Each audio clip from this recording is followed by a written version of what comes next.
Welcome to Seated Pro Education channel में आपका स्वागत है। आज हम आपके साथ डिस्कस करने वाले साइंस एनसीईआरटी क्लासेस के कुछ मोस्ट इंपॉर्टेंट क्वेश्चन जो सिर्फ एनसीईआरटी के होंगे, बाकी जो अदर क्वेश्चंस होते हैं बाद में सीरीज़ लेकर आएंगे।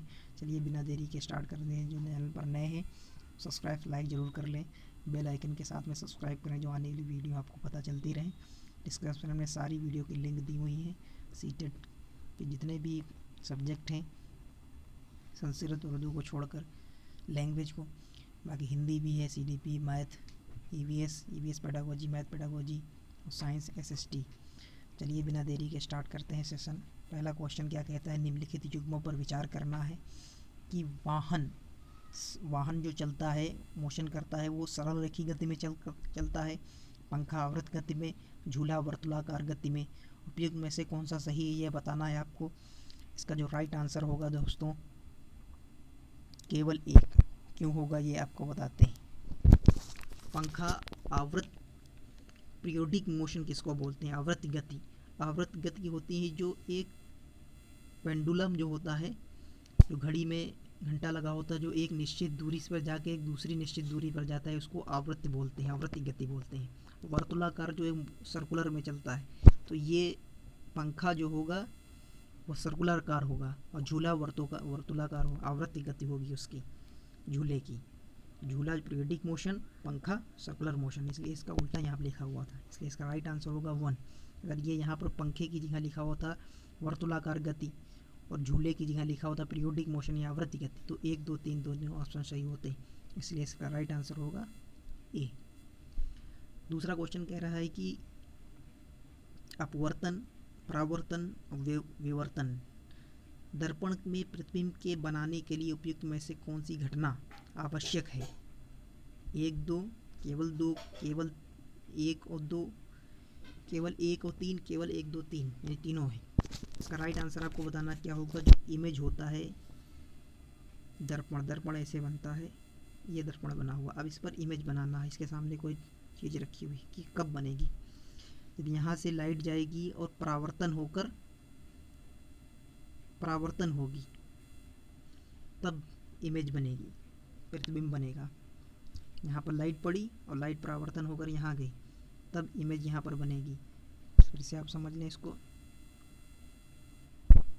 यहाँ पर इमेज शीशा रखा हुआ है, यहाँ पर कोई वस्तु रखी हुई है, यहाँ पर लाइट पड़ी, लाइट परावर्तन होकर यहाँ पर गई, तब यहाँ पर इमेज बन गई, इसलिए इसका राइट आंसर होगा इमेज पर। हम जो दर्पण होगा वहाँ पर प्रतिबिंब कैसे बनेगा? परावर्तन, रिफ्लेक्शन से हमेशा।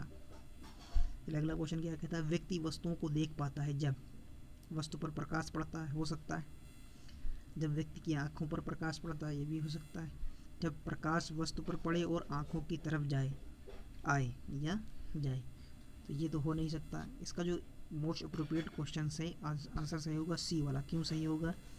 कोई वस्तु रखी हुई है यहाँ पर, हमने इसको यहाँ से देखा, तो कब दिखेंगे? यहाँ से कोई रोशनी इसके ऊपर पड़ रही होगी, रोशनी रिफ्लेक्ट होकर यहाँ आ रही होगी, तब दिखाई पड़ेगा। प्रकाश वस्तु पर भी पड़े और आँख पर परावर्तन होकर वस्तु वापस होकर आँख की तरफ आए प्रकाश, तब व्यक्ति को वस्तु दिखाई पड़ेगी। इसका राइट आंसर होगा सी। चलिए अगला क्वेश्चन क्या कहता है, विद्युत सेल उसमें संचित रासायनिक पदार्थों से विद्युत उत्पन्न करता है। जो विद्युत सेल होता है, संचित रासायनिक जो पदार्थ उसके अंदर होते हैं, H2SO4 होता है और भी तमाम चीज़, जिंक होता है। तो विद्युत सेल में एक सिरा धनात्मक तथा दूसरा ऋणात्मक होता है। बिल्कुल सही बात है, दोनों बात सही।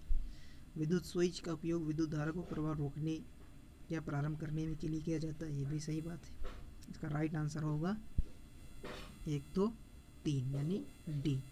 और डी क्यों सही होगा? जो विद्युत सेल होता है इसके अंदर रासायनिक पदार्थ होते हैं कुछ, अगर लिक्विड वाला है तो उसमें H2SO4 होता है, या सूक्ष्म सेल जो होता है उसके अंदर जिंक वगैरह काला काला जो होता है उसके अंदर। और विद्युत सेल में एक सिरा धनात्मक भी होता है, ऋणात्मक भी होता है, और स्विच भी लगा होता है उसके अंदर, विद्युत धारा रोकने और प्रवाह को प्रारंभ करने के लिए काम करता है। अगला क्वेश्चन क्या कहता है कि थर्माकोल, वायु, मानव शरीर, एल्युमिनियम की पत्ती उपयुक्त कथनों में से कौन सा विद्युत चालक के उदाहरण है? मतलब विद्युत चालक प्रवाहित हो सकती है इसमें, वायु में तो नहीं हो सकती, तो 2 वाला ऑप्शन कट जाएगा। इसमें भी 2 है, इसमें भी 2 है। थर्माकोल ये भी कट गया, केवल 4 बचा। 4 होगा या केवल 3 और 4 होगा। मानव शरीर के करंट लग जाता है, तो इसलिए इसका ये भी आंसर सही है, ये भी सही है। एल्युमिनियम की पत्ती, एल्युमिनियम में भी धारा प्रवाहित हो जाती है, तो इसका राइट आंसर होगा सी। मैग्नेटाइट का एक प्राकृतिक चुंबक है। चुंबक कुछ पदार्थों को आकर्षित करता है, ऐसे पदार्थों को चुंबकीय पदार्थ कहते हैं। बिल्कुल सही बात है, मैग्नेटाइट प्राकृतिक चुंबक है, ये भी सही बात है। ये भी सही बात है, कुछ चुंबकों को आकर्षित करता है। दो चुंबकों के समान ध्रुव एक दूसरे को आकर्षित करते हैं, जबकि असमान ध्रुव में परस्पर प्रतिकर्षित करते हैं। क्या बात सही होगी इसमें? ये भी बात सही। दो चुंबक जो होते हैं आपस में ध्रुव एक दूसरे को आकर्षित करते हैं, समान ध्रुव नहीं, समान ध्रुव जो है एक दूसरे को आकर्षित नहीं करते। जैसे यहाँ पर एक चुंबक बना हुआ है, इसका एक साइड नॉर्थ और एक साउथ होता है। दूसरा चुंबक बना हुआ है, यहाँ पर इसका साउथ है, इसका नॉर्थ है। जो अगर साउथ साउथ मिल गए तो ये आकर्षित नहीं प्रतिकर्षित करेंगे, जबकि असमान ध्रुव होंगे, नॉर्थ और साउथ होगा तो ये आकर्षित हो जाएगा। इसलिए ये नहीं हो सकता तीसरा वाला, तीसरा इसमें नहीं हो सकता। और इसका ये भी नहीं हो सकता।